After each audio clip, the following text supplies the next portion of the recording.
Cigarettes aren't good for us. That's hardly news. We've known about the dangers of smoking for decades. But how exactly do cigarettes harm us?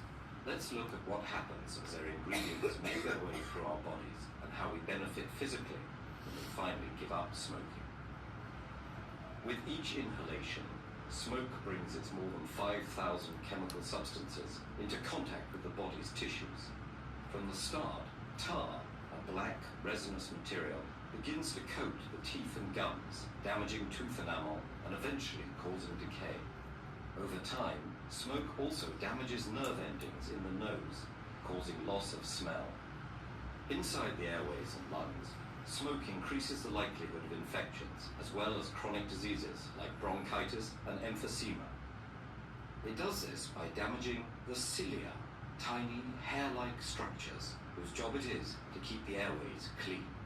It then fills the alveoli, tiny air sacs that enable the exchange of oxygen and carbon dioxide between the lungs and blood. A toxic gas called carbon monoxide crosses that membrane into the blood, binding to hemoglobin and displacing the oxygen it would usually have transported around the body. That's one of the reasons smoking can lead to oxygen deprivation and shortness of breath. Within about 10 seconds, the bloodstream carries a stimulant called nicotine to the brain, triggering the release of dopamine and other neurotransmitters, including endorphins, that create the pleasurable sensations which make smoking highly addictive. Nicotine and other chemicals from the cigarette simultaneously cause constriction of blood vessels and damage their delicate endothelial lining, restricting blood flow. These vascular effects lead to thickening of blood vessel walls and enhance blood platelet stickiness, increasing the likelihood that clots will form and trigger heart attacks and strokes. Many of the chemicals inside cigarettes can trigger dangerous mutations in the body's DNA that make cancers form. Additionally, ingredients like arsenic and nickel may disrupt the process of DNA repair, thus compromising the body's ability to fight many cancers. In fact, about 1 of every 3 cancer deaths in the United States is caused by smoking, and it's not just lung cancer. Smoking can cause cancer in multiple tissues and organs, as well as damaged eyesight and weakened bones.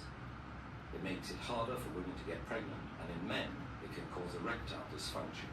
But for those who quit smoking, there's a huge positive upside with almost immediate and long-lasting physical benefits. Just 20 minutes after a smoker's final cigarette, their heart rate and blood pressure begin to return to normal. After 12 hours, carbon monoxide levels stabilize, increasing the blood's oxygen carrying capacity. A day after ceasing, heart attack risk begins to decrease as blood pressure and heart rates normalize. After 2 days, the nerve endings responsible for smell and taste start to recover. Lungs become healthier after about 1 month, with less coughing and shortness of breath.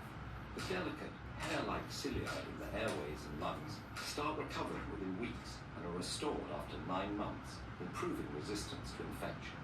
By the 1-year anniversary of quitting, heart disease risk plummets to half as blood vessel function improves.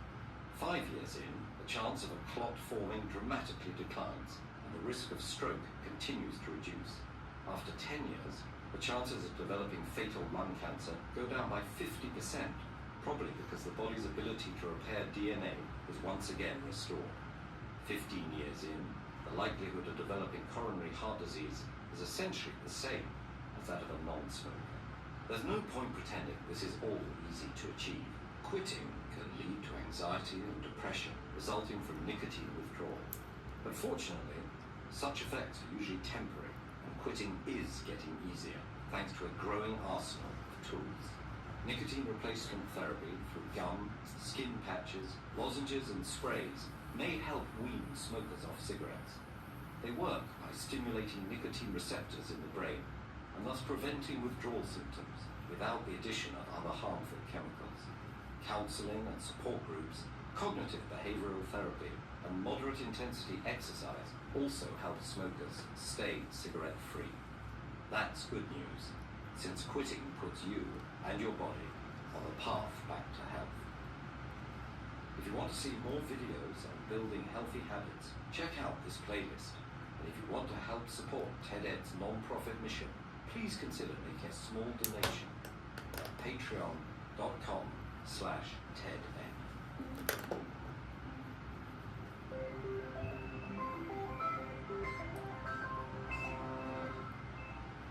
Okay, we have watched this video, so let's discuss the summary.